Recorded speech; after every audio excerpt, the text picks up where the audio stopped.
Oh, fucking, oh, ow. I lit him up. Alright, I'm hopping out to heal. Okay, I got you covered. I can't tell the tank's health. Is it good? Yeah. Oh, that plane got fucked up, yo! Oh, behind us, attack helicopter. Where? I don't just see flew it. over us. Oh, okay. Hold on. Got him. Force crash. Oh, I hit that other helicopter, yo! Let's go. Yo, dude. Yo, what's up? It's your favorite doctor who lifts heavy ass weight here. I'm putting the gaming clips at the start of the video now, if there's a clip to be put. And then if I'm doing a long, like, let's play type video or extension to the video, it'll be at the end. There will not be one today, but I'm gonna probably alternate or do like one video is a clip, one video is like an extended let's play kind of thing tacked onto the end. If people really like this and people actually want to consume this, I'll do both at a certain point, but just to spread out the amount of clips I have, I'm gonna do it that way. All right, well, let's start with the training for this week. Everything's still been going pretty well. Let's start with this workout here. So I made that post about like my warm-ups and stuff, so kind of went through that. Believe this was this. Oh, this was the paused deadlifts, 2 count paused deadlifts workout here. I think I got up to what was it, 350? Yeah, 350 here for. Forget, I think it was. Let me pull up the program. Let me be professional here and actually pull up the program. It was.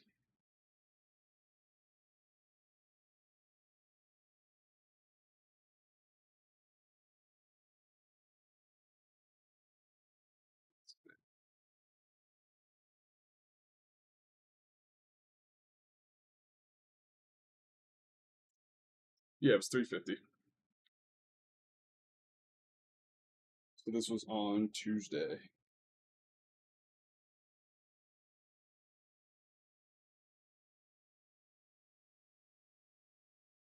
So my programs have kind of been like starting on Saturdays, basically. I'm all kinds of messed up, but the way I'm doing it weekly here, it starts on Tuesdays. But yeah, so this was supposed to be 350, 3x5. I did like 1 rep without straps because I bursted open a callus, and then strapped up for the rest of them. These went really well. I mean, all the deadlifts have been so submaximal, it's been pretty easy, but no problems there. The callus is starting to heal over, and then I'm going to start taking care of them better. So hopefully that doesn't become an issue in the future. Today's deadlifts are pretty good, so you'll see them. So we got our pause deadlifts, and then we're into, I believe it was touch and go bench after this. So I think it was 175? No, 185. Touch and go bench. Oh yeah, there's my nasty ass cupping bruising. It almost like, kind of like hurt my skin a little bit. I've never had that happen to me or a patient before, so it's kind of weird. So this was, I think it was 4x10. Yeah, 4x10. Oh no, this was the 190. Oh yeah, this is 190. Whoops. Touch and go bench has been fine. Just, less specific variations right now while we're at the early stages of the program. We're in the first, we're in the 3rd week here out of 16. So everything will get more specific as the program gets towards the end. So very non-specific bench variations right now, building up capacity. And then we went on to stiff leg deadlifts after this, which I think was 230. Yeah. So I think I tried to do this without straps, and I was like, no, that's not going to work because my callus is already busted. I'm a big fan of stiff leg deadlifts. I kind of gotten away from them for a while before this program, so I'm actually kind of happy they're in this program because I really like them. I think it's just like it's just more applicable to a deadlift than an RDL. RDLs are fantastic. I love RDLs, but like I think a stiff leg deadlift just carries over to your deadlift better than an RDL. Just because you're breaking it off the floor. And I think it also, if done well, it really reinforces good hip hinge mechanics. Um, so yeah, I like the slow eccentric on these two. Just milk the lengthening of the hamstrings. Yeah, nothing really much more to say on this one. Exercise that I really like. Also, when you're on a cut and you have bad leverages because you're losing fat, this is you can literally gain strength on this move. I've done it so many times on a cut where I've made PRs on my stiff leg deadlift. So if you're looking to keep sane while you're on a cut, do movements like this that are like completely leverage independent. Because it won't make you go insane. All right, let's go to the next workout, which was. Did I only get 3 workouts this week? No. Oh, it's only showing yesterday's. It's not showing today's workout. That's weird. I think here it is, though. Oh, no, it isn't. That's odd. Well, next workout is, I think this was the squats. Let's see. Yes. Oh yeah, this was my easy day. It was not easy. Um, oh no, this wasn't pin squats, was it? No, this is my regular squats. Yeah, okay, all right. But yeah, this was regular squats. 300, 4x6. These have been going great. No issues to speak of with my comp variation. The pin squats have literally been harder than the comp variation so far, so it's been very interesting. These have been a breeze. I did 295 last week, and or was it 285? Wait, no, I'm looking at the wrong one. Sorry, I did 300. This was 310. My mistake. 310. Um, I did 300 last week. That was easy. This was easy. Really happy with how the squat's been feeling. Squat and deadlift have been feeling great. Bench, on the other hand, we'll see what happens in the competition. I just suck at bench. All right, so then we're on to paused bench after this. Let's get into that.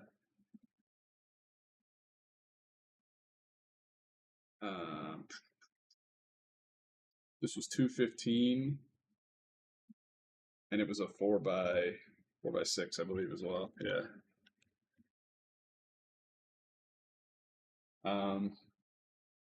The comp bench has been feeling fine. The weights are super light.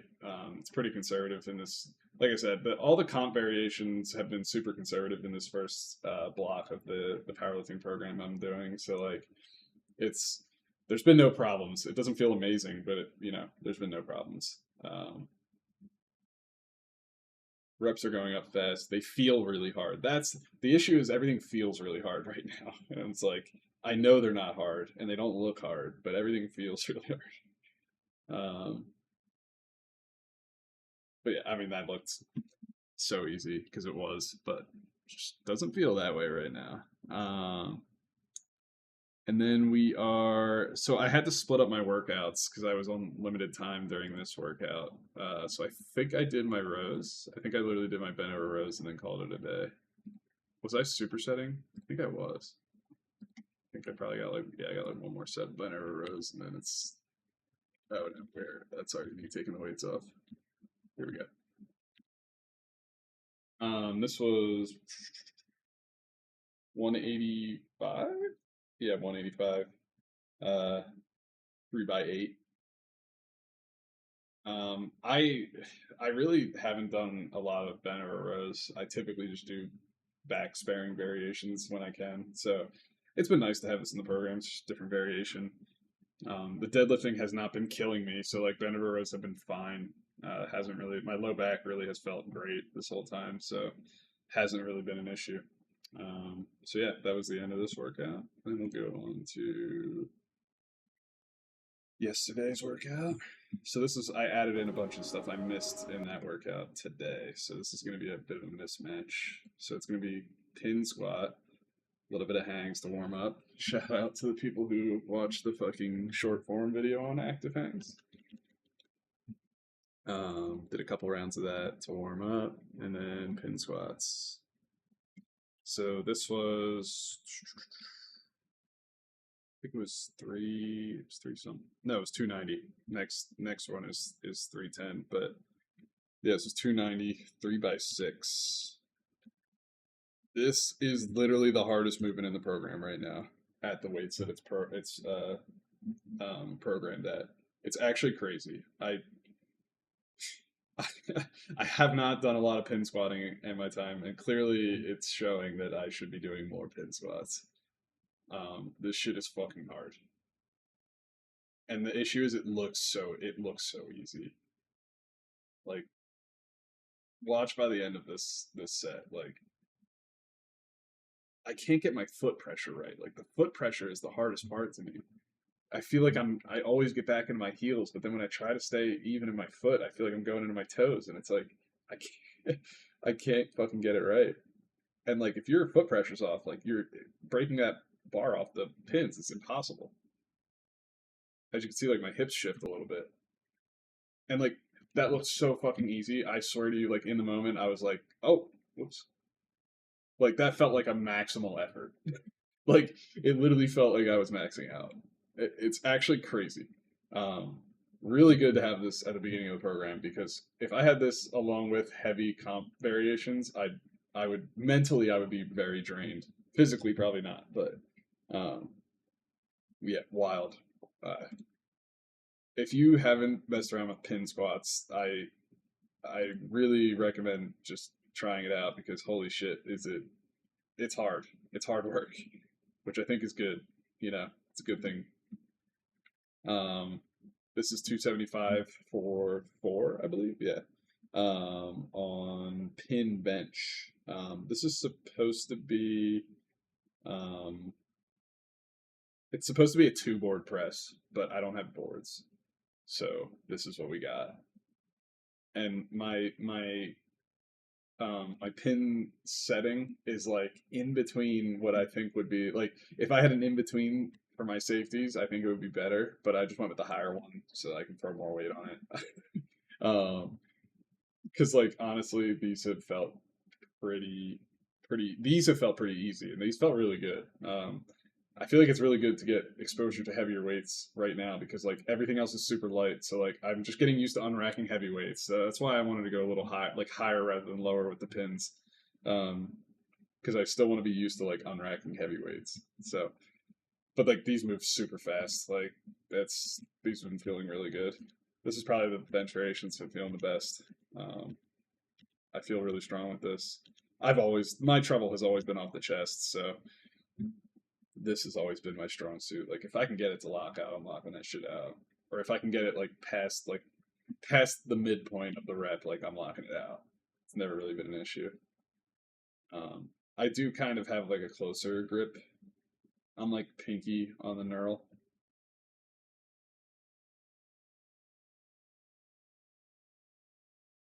I do need to make sure I'm stopping completely on these pins though. But I mean, yeah, these look super easy. Um, and then I think I did overhead press after this because I missed that on the previous day. We did 145, 3x7, I believe this was. And I was setting up my rows here as well. These felt okay. The overhead presses have been pretty like it's at an RPE cap.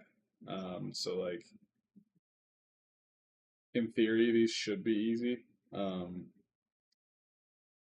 But they feel these feel hard, but they're you look back at the video and it's like, yeah, these weren't actually that hard. It was a little slowdown. I'd say it's like an RP7 maybe. And this was like one of the first sets, so I think it's a fine intensity. Um, my overhead press is definitely like taking a toll right now because I'm just not practicing heavy singles with it at all. So the race to 225 overhead press is going to take a long ass time, and it will not be happening during a powerlifting program. That's for sure. Um, but yeah, let's move on to the next one here. I did bent over rows, and then I did hyperextensions here. It took me so long to find a good setup for the hyperextensions. Because I was zerchering an easy curl bar, and it's so, dude, zerchering an easy curl bar is really uncomfortable because it's so thin. And like there's like the ridges like dig into your forearms like way more than a regular bar. Like I never have any issues with a regular bar with a lot of weight, but this is like such a little amount of weight, it kills. Um, 'Cause this was 105. I think in the future, honestly, like I might like throw a towel over top of it or something to like make it so it doesn't. Yeah, my Achilles kind of hurts at this setup. I'm kind of concerned about it. Whatever. Anyways, and then bent over rows. Um, these are fine. Um, these are pretty heavy though. 120 for eights. And I think I did 4 sets of 8. It was supposed to be 5. Don't tell anybody. Uh, but these have felt really good. I I think this is. I don't want to say it's an underrated movement because like you see this in the gym all the time, but I think like in the age of like science based training and fucking Johnny Bookworm, fucking strict form, like just horsing around big loads like this is there's something to it. It feels freeing. It's fun, and you still get a good stimulus from it. I think it's great. I think throwing around like a 3 point row like this with some heavy ass weight is just. I think it's good. Good for the soul. Good for the body. It's great. It's great movement. Um, I also really like the aspect of like weight bearing with all of this. Like I think low key slept on. I'm gonna talk about this in a short form video, but like weight bearing through this arm is a crazy underrated stimulus and thing you're training. In my opinion, I think it's really good for just shoulder health. Um, so yeah, and then we will go to today's workout if I can even find the video. Let's see. Yes, here we go. Today was comp deadlift, which we did without straps, which was pretty good. I did like some sets with straps, some without straps. I started resetting after a couple of them where I was like coming fully up and out of it before going back down. I think it was this. Was I using straps here? No, I don't think I was. Here. I think this is the set I was talking about.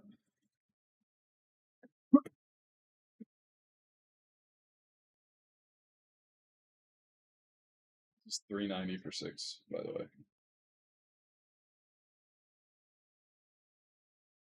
Where's that from?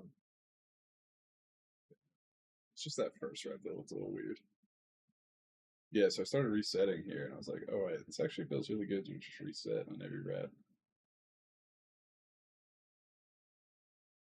It kind of gives the calluses a little break.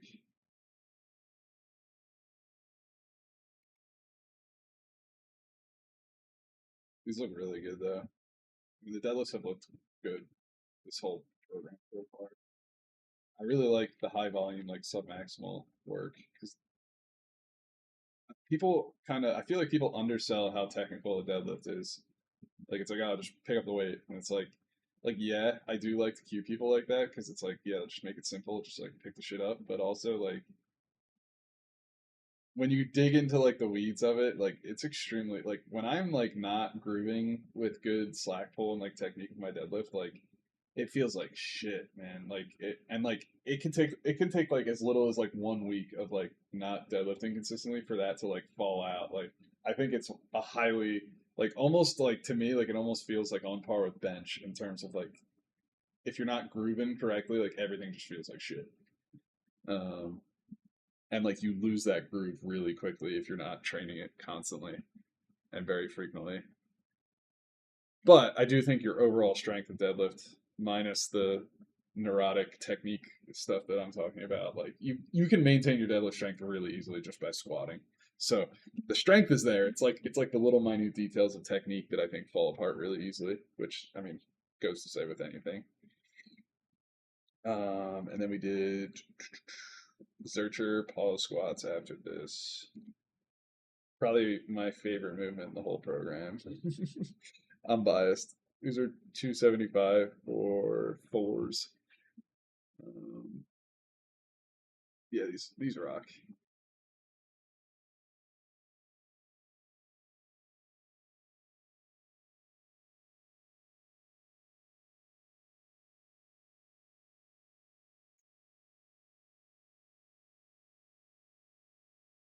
Oh no, this is.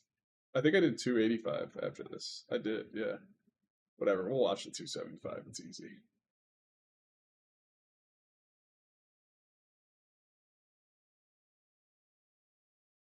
Such a good movement. The bottom position feels so natural. Like I literally think the Zercher squat might be the most underrated. Like I know it gets a lot of spotlight now because it looks cool, but like I straight up I think it might be like the best squat variation other than a traditional back squat, in my opinion, for just like all aspects, strength, hypertrophy, rehab. It's fucking awesome. Such a good movement. Um, so yeah, then we went into 3 count pause bench here at no, this was 180. This is a warm up. Yeah, I think it was 190. Yeah, 190. And then rows with the same grip width, 5 by 8. These have been fine. The rows are nothing to really talk about. It's whatever. Let's go to the bench. These 3 count pause sets have been feeling really good as well. They're super light, but it's almost just like practice. Like I'm just getting like technique practice out of this. It allows me to like my leg drive looks so much better in these sets than it does on like my actual sets. So it's like I need to get this to transfer to my actual sets better. But yeah, it's been good. And then that was it for the workout today. There's really not a whole lot in the workout. So that's it for this. We will go on to the music section right now. Let's go to the new releases. Oh yeah, so Military Gun dropped a new album. It's good. Don't get me wrong, it's good. There's a lot of stuff I didn't really like in it, but there's a lot of stuff I did like in it. Um, I don't like this song. Um, and overall, it was like, yeah, it's good, but it's not. This didn't blow me away like their previous work. Which the God Owes Me Money, I think, might be the highlight of the album for me. And these two are really good back to back. Everything else was great, but yeah, maybe I was a little disappointed. Um, the Barry Live collab, who cares? He does. Those are a dime a dozen. New Wolf and Bear. If you're a Swan Core, Dance Gavin Dance adjacent fan, really different, pretty good. I don't know if I like it better than their older stuff, but I don't think it's worse. Um, I literally haven't listened to this album yet. I don't think I will. Haven't liked any of the singles, so I probably am just gonna give this a skip. Um, Queen Kono, one of my favorite. I guess they were like deathcore or like tech deathcore back in the day, but now they're just like I guess they're just like metalcore. I don't really know. Um, it's core. It's core adjacent, death or metal. But this was okay. It was. I liked some of their other singles better, I think, so far. But it was good. Wasn't bad. This was just a worse version of the actual song. It takes the vocals out of it. I think the vocals on this album were fucking incredible. Um, I know they're an instrumental band, but like the vocals are actually really good on this album. So um, didn't really like this 156 Silent song, I'm not gonna lie. People were really praising it. I was like kind of iffy on it. Very like sleep tokeny kind of vibe. I wasn't liking it. poppy Christmas song. Like what the fuck? It's October, whatever. um, this album actually goated. Deathcore. Carcosa is a YouTuber's band, which should turn you off immediately, but he makes really good music. Andrew Baina. Also, like the sickest album name ever. The axe forgets, the tree remembers. It's badass. Uh, but yeah, this album is really good. I was actually surprised at how much I liked it. Because I was a little not iffy on the singles. I liked the singles actually, but like I was like, I kind of like their older stuff a little better, like slightly better. But actually, this kind of listening to the whole album kind of shut me up because it was really like it flowed really well, and one of the non single songs was like really good, like one of the deeper cut songs. I guess it was the not the intro song, but the follow up to the intro song was like it blew me away. Like I had chills listening to it. It was crazy, crazy good. This Joji song sucked. I don't, bro, it's bad. I don't know what he's doing. Um, this is the guy from Omnific. It's like a prog metal bass only band. This song wasn't amazing, but it exists. Prompts. I don't really know what to call them. It's core adjacent. It's heavy music. This single was okay. Their previous work was a lot better. Um, New Gorilla song. I think I listened to it for like a couple seconds. This was trash. This is the Gorillas, like they come out with a good album and they do like a couple years of just like the worst music you've ever heard. This is that. Yeah, so that's pretty much it. So yeah, no gaming video at the end here, but they're probably next week. I'll probably be uploading a longer form game video at the end of the video. But you got the clip at the beginning, so don't be greedy. All right, peace out.